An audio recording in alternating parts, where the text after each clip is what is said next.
नमस्कार मंडळी, श्री स्वामी समर्थ, जय जय स्वामी समर्थ। तुमच्या सर्वांचं आपल्या चॅनलवरती म्हणजेच जीवन कथा या चॅनलवरती खूप खूप मनापासून स्वागत आहे।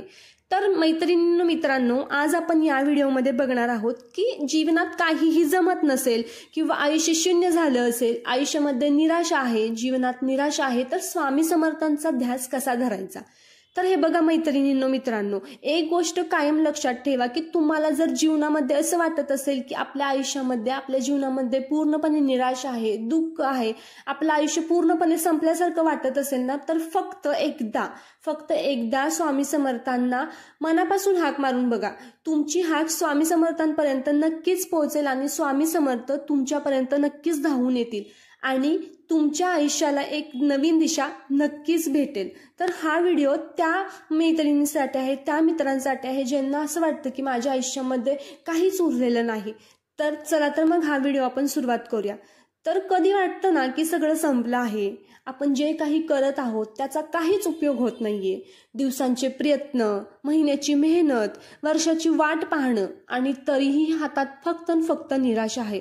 तर प्रत्येकाच्या मनामध्ये एक प्रश्न नक्कीच उठतो की खरंच देव आहे का, तो आपल्याकडे बघतो का। आणि या सगळ्या अंधारात एकच आवाज ऐकू येतो, तो म्हणजे भिवू नकोस, मी तुझ्या पाठीशी आहे। आणि हा आवाज कोणाचा आहे, तर तो म्हणजे अक्कलकोटच्या श्री स्वामी समर्थ महाराजांचा आहे। स्वामी समर्थ महाराज फक्त देव नाहीयेत, ते एक जिवंत शक्ती आहे जी प्रत्येक भक्ताच्या मनात राहते। आणि आजचा हा व्हिडिओ आहे त्या प्रत्येकांसाठी ज्यांना वाटतं की आता काहीच जमत नाही, आयुष्यामध्ये काहीच राहिलेलं नाहीये।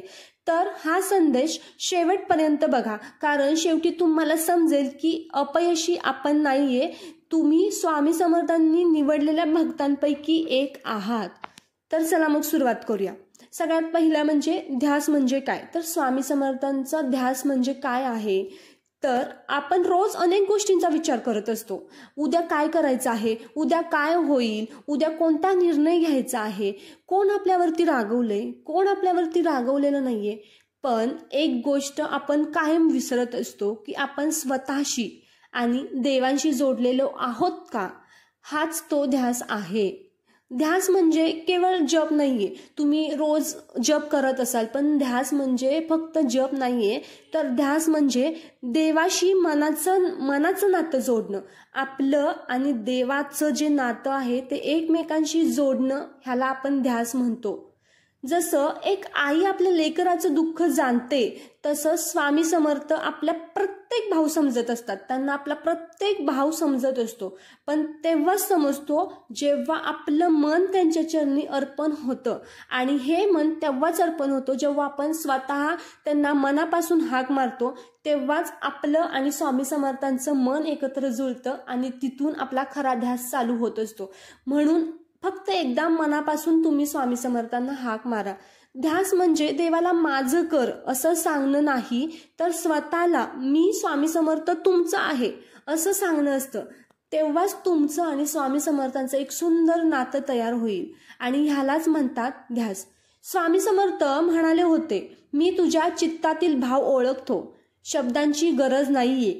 म्हणून ध्यास म्हणजे आवाज नाही, तर ती म्हणजे एक आतली भावना आहे। आणि तुम्हाला काहीच जमत नाही असं वाटत असेल तर एकदा शांत राहा आणि अंतःकरणातनं फक्त श्री स्वामी समर्थ, जय जय स्वामी समर्थ हा मंत्र म्हणा, आणि मग बघा तुमचे विचार बदलतील, तुमची ऊर्जा बदलेल आणि आयुष्यही हळूहळू उजळत जाईल। तर ध्यास म्हणजे एक स्वामी समर्थ आणि आपल्या मनाचं नातं जुळणं, ह्याला म्हणतात ध्यास। आणि फक्त तुम्ही एकदा स्वामी समर्थांना हाक मारून बघा, स्वामी समर्थ तुमच्यापर्यंत नक्कीच पोहोचतील आणि तुमच्या आयुष्याला एक नक्कीच दिशा मिळेल। असा तुम्हाला ध्यास करायचा आहे। तर ध्यास कसा धरायचा आहे, आता दुसरं म्हणजे ध्यास कसा धरायचा आहे, तर हे बघा, ध्यास धरणं म्हणजे फक्त जप नाहीये, तर ते एक आत्मिक अनुशासन आहे। आता आपण पाहूया स्वामी समर्थांचा ध्यास कसा धरायचा आहे। तर सगळ्यात पहिलं म्हणजे दररोज 5 मिनिटं शांततेत बसून स्वामींचं चित्र समोर आणायचं आहे। आपल्याला डोळे मिटायचे आहेत आणि मनात फक्त श्री स्वामी समर्थ, जय जय स्वामी समर्थ हा मंत्र आपल्याला म्हणायचा आहे। कुठलाही विचार आला तरी त्याला थांबवू नका, फक्त फक्त स्वामींच्या नावाकडे परत या. कुठलाही विचार आला तरी त्याला थांबवू नका, फक्त स्वामींच्या नावाकडे परत या. हळूहळू मन स्थिर होईल आणि एक दिव्य ऊर्जा जाणवेल. 2. रोजच्या आयुष्यातील प्रत्येक कामात स्वामी समर्थांचा जप मनात ठेवा. तुम्ही स्वयंपाक करत असाल, तुम्ही ऑफिसला जात असाल, तुम्ही बसमध्ये असाल, तुम्ही कोणतंही काम करत असाल तर फक्त मनात स्वामी समर्थांचं नाव एकदा तरी घ्या. तुम्ही काहीही काम करत असाल, स्वयंपाक करा, ऑफिसमध्ये जावा, बसमध्ये असाल, कोणतंही काम असेल तुमचं तर ते काम करत असताना मनात एकदा तरी स्वामी समर्थांचं नाव नक्की घ्या. कारण श्रद्धा ही मंदिरात नसते तर ती मनात असते. आणि म्हणूनच तुम्हाला श्री स्वामी समर्थ, जय जय स्वामी समर्थ हा मंत्र तुम्ही एकदा तरी म्हणायचा आहे. नंबर 3. रात्री झोपण्यापूर्वी मन शांत करून स्वामी समर्थ माझ्यासोबत आहेत असं स्वतःला सांगा. हे बघा, रात्री झोपण्यापूर्वी मन शांत करून स्वामी समर्थ माझ्यासोबत आहेत असं स्वतःला सांगा. ही ओळ मनात खोलवर गेली की नकारात्मक विचार आपोआप दूर होतील. कारण स्वामी समर्थांचं नाव म्हणजे संरक्षणाची भिंत आहे. आणि 4 आहे, प्रत्येक दिवशी एक चांगलं कर्म करा. ते एखाद्याला मदत करणं असो किंवा एखाद्याचं मन जिंकणं असो, हाच खरा स्वामींचा ध्यास आहे.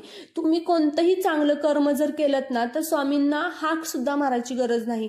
तुम्ही एक चांगलं काम तुमचं पूर्ण आयुष्य बदलू शकतं. कारण स्वामींना आरतीपेक्षा जास्त भक्तानं चांगलं वर्तन केलेलं आवडतं. तुम्ही भलेही स्वामी समर्थांची कोणती म्हणजे त्यांची भरपूर पुस्तकं आहेत, गुरु सारामृत आहे, गुरुचरित्र आहे, परत त्यांची माळ आहे, ती तुम्ही जरी तुम्ही केलं नाहीत, त्यांची आरती जरी तुम्ही केली नाहीत, पण तुम्ही दिवसातनं एक चांगलं काम जर केलं ना तर नक्कीच स्वामी समर्थ तुमच्यावरती प्रसन्न होतील आणि स्वामी समर्थ तुमच्या पाठीशी कायम राहतील.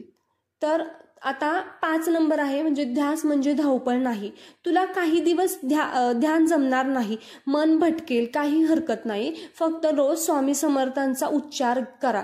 नावातच शक्ती आहे, कारण स्वामी समर्थ म्हणजे सदैव समर्थ असतात ते. त्यामुळे तुम्ही फक्त एकदा स्वामी समर्थांना जर हाक मारलीत ना तर ते सदैव तुमच्या पाठीशी आहेत.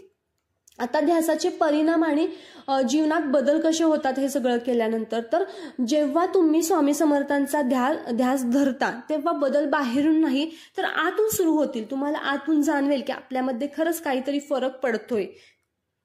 जिथे आधी चिंता होती तिथे आता समाधान येतं. जिथे अपयशाचं भय होतं तिथं प्रयत्नांचं धैर्य वाढतं. आणि सर्वात मोठं म्हणजे तुम्हाला जाणवेल की तुम्ही एकटा नाही तर तुमच्यासोबत श्री स्वामी समर्थ महाराज आहेत. कारण प्रत्येक क्षणी एक आवाज तुमच्या मनात गुंजत राहतो, मी आहे ना, मग सगळं काही ठीक होईल. आणि हाच आवाज असतो श्री स्वामी समर्थ महाराजांचा. हे बघा, अनेक भक्तांनी सांगितलं आहे की जेव्हा त्यांनी श्रद्धेने ध्यास घेतला त्यांचं आयुष्य अगदी शांत झालं. काहींना नोकरी मिळाली, काहींना आजारातून बरं झाले, पण सगळ्यांनी एक गोष्ट सांगितली, मनशांती मिळाली. कारण स्वामी समर्थांचा खरा चमत्कार म्हणजे मनाला मिळणारी स्थिरता आहे. आणि ध्यास म्हणजे जादू नाही, पण तो देवाशी नातं मजबूत करतो. आणि तेव्हा तुझं मन देवाशी जोडलेलं असतं तेव्हा कोणतंही संकट तुम्हाला मोडू शकत नाही. तर हेच आहे स्वामी समर्थांचा ध्यास कसा करायचा, ध्यास कसा धरायचा, ध्यासासाठी काय करायचं. तर तुम्ही ही गोष्ट एकदा नक्की करून बघा आणि मनापासून स्वामी समर्थांना एकदा हाक मारून बघा. जीवनात काहीही जमत नसेल तर एकदा थांबून बघा, स्वामी समर्थ तुमच्या पाठीशी आहेत की नाही हे बघण्यासाठी तुम्ही एकदा डोळे बंद करून नक्की बघा. कारण श्रद्धा ही डोळ्यांनी कधीच दिसत नाही हो, ती मनाने जाणवत असते. म्हणून डोळे हे बंद करून फक्त एकदा मनातून श्री स्वामी समर्थ हा आवाज काढून बघा. नक्कीच तुम्हाला स्वामी समर्थ तुमच्याकडे दिसतील. स्वामी समर्थांचा ध्यास म्हणजे स्वतःवरचा विश्वास पुन्हा जागवणं. आणि तेव्हा तुम्ही स्वतःवर आणि स्वामी समर्थांवरती विश्वास ठेवता तेव्हा आयुष्य नव्यानं फुलतं. स्वामी समर्थ म्हणतात, जगत असताना मनाने थोकू नको, कारण माझं नाव तुला शक्ती देतं. आणि म्हणूनच जेव्हा काही जमत नाही तेव्हा श्री स्वामी समर्थ, जय जय स्वामी समर्थ हा उच्चार फक्त करून बघा. तुमचं आयुष्य नक्कीच बदलेल, तुमच्या आयुष्याला एक दिशा नक्कीच भेटेल आणि तुमच्या आयुष्यात एक नवीन ऊर्जा नक्कीच भेटेल. फक्त स्वामी समर्थांना मनापासून एकदा एक हाक मारून बघा, तुमच्या आयुष्याला एक नवीन दिशा नक्कीच भेटेल. श्री स्वामी समर्थ, जय जय स्वामी समर्थ. माझा हा व्हिडिओ जर तुम्हाला आवडला असेल तर जाता जाता माझ्या चॅनलला एक सबस्क्राईब, लाईक आणि शेअर नक्की करा, कारण तुमचा सपोर्ट माझ्यासाठी खूप महत्त्वाचा आहे. धन्यवाद. श्री स्वामी समर्थ, जय जय स्वामी समर्थ. आणि